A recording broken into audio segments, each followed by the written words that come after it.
रामकृष्ण हरे. बाळूमामा म्हणतात, मैत्री कशी असावी? मैत्री श्रीकृष्ण आणि सुदामासारखी असावी, जी आपली गरिबी लपवून मित्रावर प्रेम उधळणारी असावी.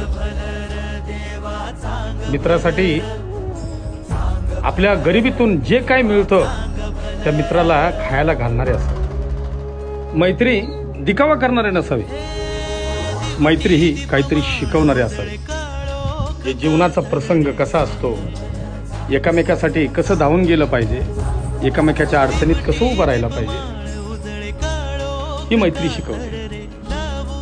आपली जेव्हा साथ सोडतात तेव्हा मित्रच आपल्या कामाला येतो.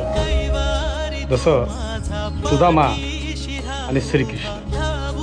शेवट श्रीकृष्ण सुदामाच्या कामाला आला आणि श्रीकृष्णाच्या सुदामा कामाला येतो.